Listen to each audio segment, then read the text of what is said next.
everybody. Welcome back to the Gains for Girls podcast. Make sure you check us out at OutKick.com or anywhere where you get your podcasts. Today's guest, I actually had the honor of meeting her recently in Texas. I got to talking with her. Her name is Joeylynn. She is a Texan who has become now a prominent figure in the defense of free speech in the U.S. She and her husband, Robert, along with a few other Texans, they are involved in a civil lawsuit brought by officials from the Biden administration and Democratic politicians. The case stems from an incident in 2020, so now 4 years ago, where they drove alongside the Biden campaign bus. I cannot wait for you guys to hear about this incident. It is insane. There are no criminal charges, but the plaintiffs claim emotional distress. This has clearly become an attempt to suppress the exercise of free speech, not just of the individuals involved in this lawsuit, but of every human, man, woman, black, white, regardless of any other identity factor in this country. So I cannot wait for you guys to listen and learn with this interview with Joeylynn Mesaros. Well, Joeylynn, I am so excited that you have joined the Gains for Girls podcast. I remember hearing about what happened to you and your family and actually a few other people in the state of Texas a few years ago. But if I'm going to be honest, this was before I was still in college. I wasn't overly politically inclined yet. I wasn't really keeping up with what was going on. And so I had the pleasure of getting to meet you recently and rehear about what you and your family went through. And so I could not be more grateful for you, for your voice, for your bold and unapologetic stand.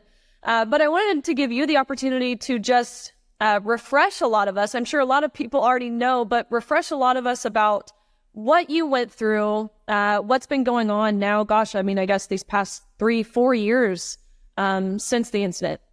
Yes, Riley, thank you so much. Meeting you at the Turning Point event was honestly the highlight of the whole event. You shine like a star. I have found my courage and voice over these last couple of years alongside people like you, looking towards people like you, and what an honor and a privilege to get to share my story with you and your audience to continue that.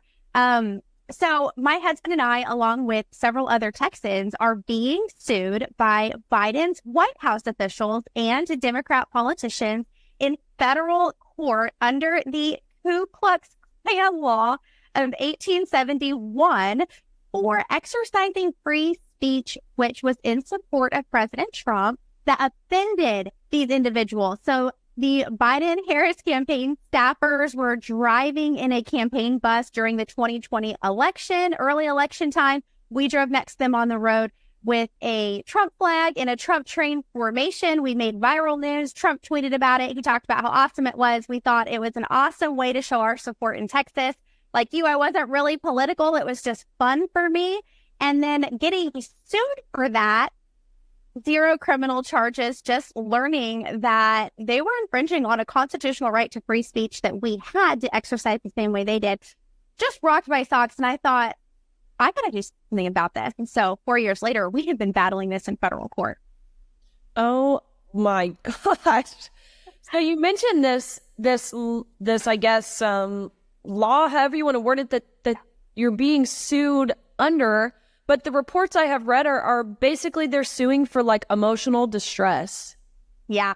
So what's crazy to me, Riley, is lawfare was not a term I knew a few years ago. And I didn't even understand it was happening to me until we started reaching out to law firms to help represent us. And attorneys and First Amendment rights nonprofits were saying, oh, we don't want to represent you or get involved because this is lawfare. And the intent is to punish you with the process and to drag it out as long as possible and make it cost all this money.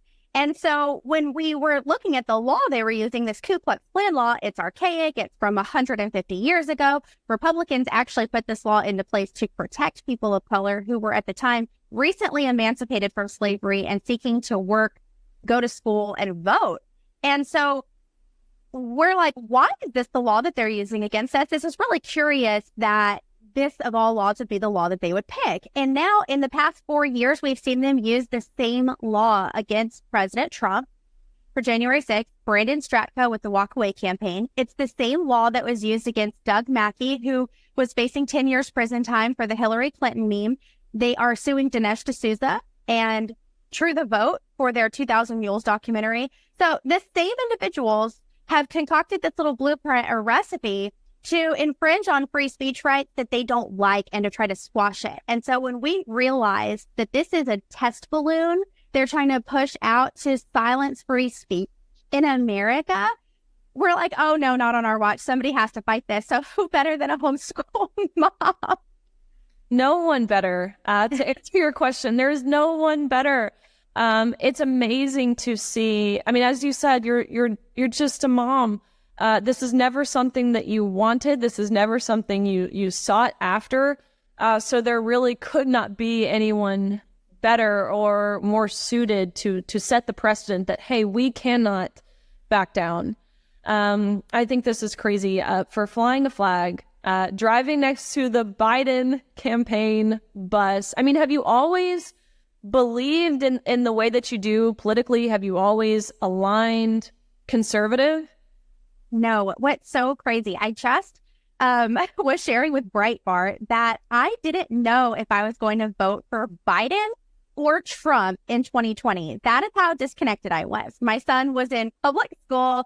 I was drinking Starbucks. I'm shopping at Target. You know, that was kind of my idea of a good time and a good education. And it wasn't until this knocked on my door that I realized I had to figure out what was important to me. I had to start taking seriously what was going on in our culture, what was going on in our world, how it was impacting our child. And I had to get ahead of it. I wanted to be the one to set the pace in our household and to be the one to decide what our child learned and that those values would come from the Bible. And so I had to start going in reverse and learning things backwards and then try to recover ground with my child, unschool him, homeschool him. Now I drink my own milk. Like I have milked my own goat and had raw milk in my own latte. Like that is how far backwards I've gone, making my own bread and all that. And so there's no denying that I'm voting for Trump a third time this upcoming election. There's nothing like getting sued by one party to push you into the other. So all the time I thank them for helping me find a voice to express myself and to teach others how to do the same and to find courage in a terrifying situation, which we've seen silence several other defendants that were alongside of us who folded, apologized, settled, because it's just too much for them. But God has been our strength and we find joy and purpose in it. So now we're extremely conservative. No doubt. Yeah, I imagine it's liberating in a sense to be able to speak freely, think freely, act freely. It sounds amazing. Your little homestead that you have. I wish I had that life. I'm sure it feels just liberating.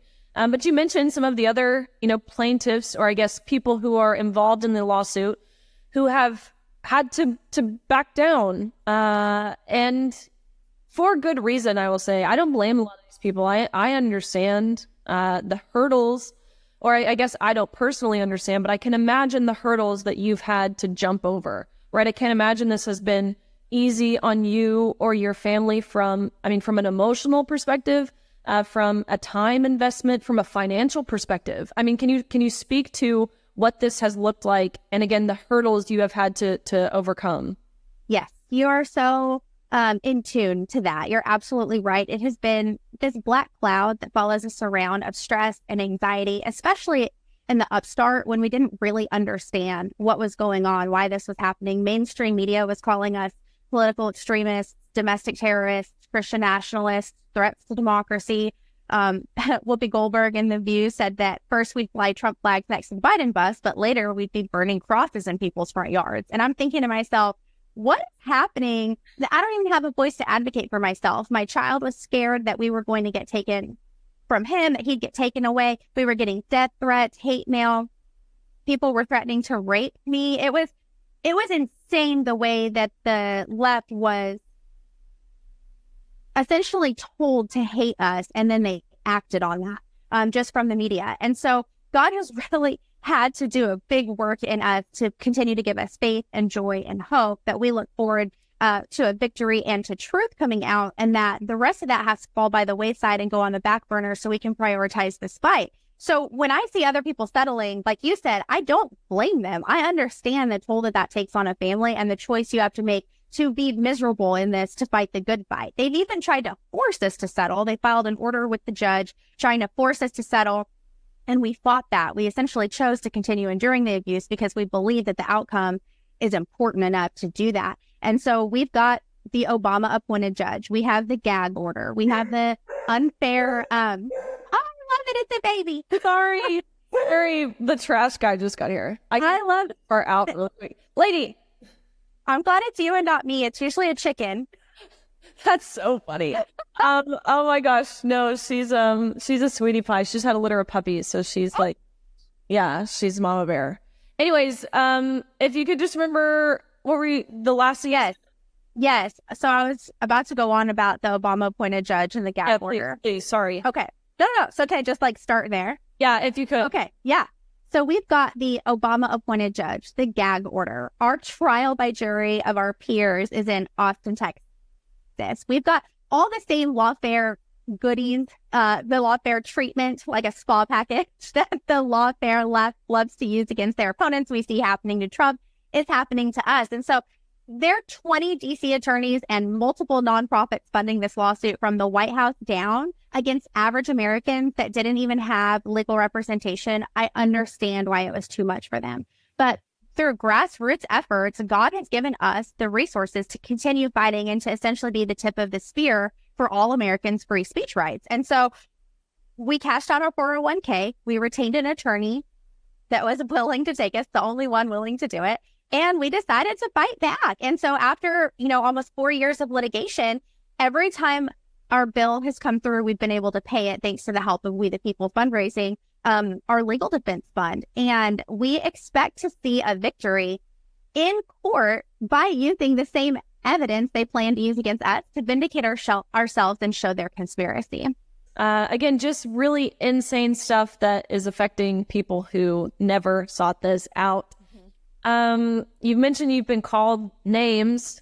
You and I both, right? It's, speaking for myself, transphobic, homophobic, racist, white supremacist, domestic terrorist, a fascist, a Nazi, the list goes on, which have seemingly almost become, these words, which are terrible in their true nature. Nazi is a terrible thing. A domestic terrorist is a terrible thing.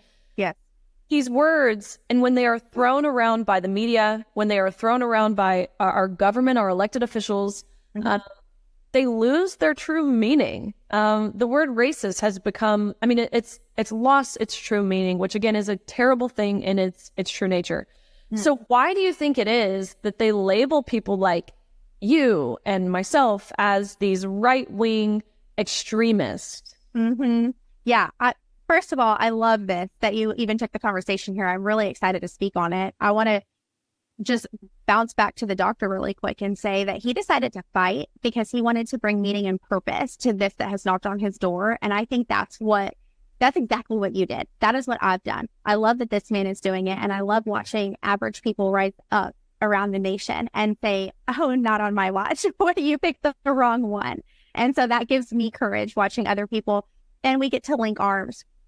When we jump over to the topic of these labels, that is definitely an intentional attack, creating division and civil unrest in our nation and neighbor to neighbor, right? Just creating a red line in the sand and championing this name calling and this disrespect and not seeing your neighbor or your peer as somebody worth respecting. But we've seen it go so much farther than that, Riley. The people suing us have hired quote unquote experts. These are, Ivy League professors, and they've assembled this team that has followed us and reported on us for over a year to portray us on paper as political extremists, Christian nationalists, and threats to democracy. And then interestingly enough, these same expert witnesses are testifying in trials and hearings against Trump to try to keep him off the ballot and saying that his followers are political extremists and he's unconstitutionally fit to be on the ballot. So what it seems like to me is that this is a very, very elaborate narrative to interfere with presidential elections and to influence culture. And then we're just collateral damage in that. Yeah. And they don't care. No. They don't care if the American people, I mean, who they are elected to represent and protect. That's their only job, is to protect and to provide, in a sense, limited provision, but that's what their job is. They are failing miserably. They do not care if we have become collateral damage in the process. All right, everybody, you heard her. Go to freespeechdefender.com. It takes 2 minutes. Share the video. Make sure you are following along, supporting this couple, the other people involved in this lawsuit in any way you can, because you heard her. If it can happen to her, if it can happen to Trump, it can happen to you. Again, make sure you check us out at OutKick.com. Listen, subscribe, leave us a review or a comment anywhere where you get your podcasts, and we will see you again next week.